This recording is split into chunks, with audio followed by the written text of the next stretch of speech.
Good evening and welcome to Poland Daily. I'm Nicholas Richardson and this is the news. Householders face an unpleasant surprise this year. Domestic electricity prices will rise by an average of 11.5%. The government expects to introduce a scheme to compensate those in the lowest tax bracket for the increase. The leaders of the Agreement Party support this initiative. A 100% refund of the amount that was raised for people in the lowest tax bracket. This is the only criterion. The support is addressed to the least affluent. I want to reassure you that we intend to make it so that being in the lowest tax bracket does not require the submission of certificates from the tax office. The entire program could cost a maximum of 3 billion, assuming that every eligible person were to claim their compensation. However, I expect that the amount may in fact be just a half of the maximum.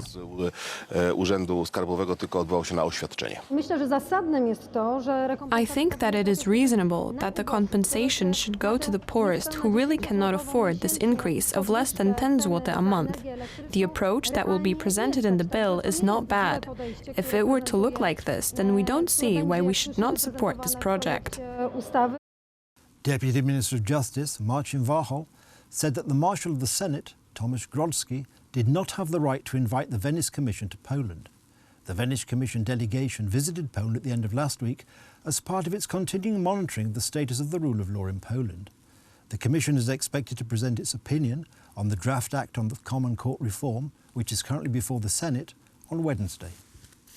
The statute of the Venice Commission, international law and our constitution clearly define who is in charge of inviting the Venice Commission to Poland and who isn't. It also defines at whose request the Commission may give its opinion. These are the bodies that are in charge of it: the state, international organization, the Council of Europe through its bodies, the General Secretary and the Parliamentary Assembly of the Council of Europe, among others. The Marshal of the Senate does not have such power. There is no information anywhere about the Marshal of the Senate having the authorization to do that, which is why the visit was not official and formal. Therefore, the effects of the visit will not be recognized.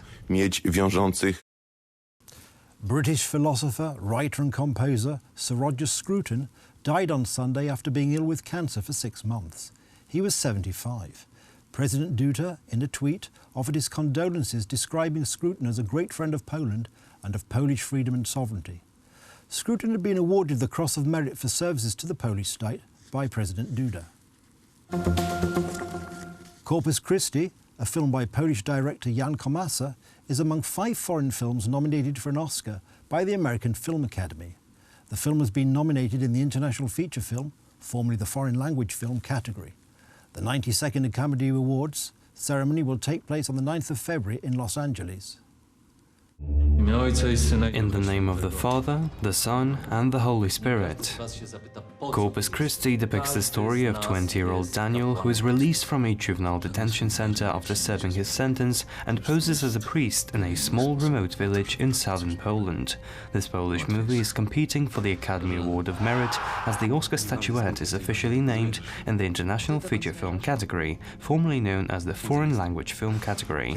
The other nominated films are France, Les Miserables, North Macedonia, Honeyland, South Korea, Parasite, Spain, Pain and Glory. The 92nd Oscars will be held on Sunday, 9th of February, at the Dolby Theatre at the Hollywood and Highland Center in Hollywood. I bet you're not going to make it. I cannot remain silent, I have to speak. These words of Pope Emeritus Benedict XVI appear in a book written jointly with Cardinal Robert Sarah, the prefect of the Congregation for Divine Worship. The book, entitled From the Depths of Our Hearts, is about the nature of the Church and Christian discipleship. It includes an explanation of the biblical and spiritual importance of priestly celibacy. Some see the book as a response to the recent Special Assembly of the Synod of Bishops for the Amazon region, during which the question of relaxing the rule on celibacy was raised.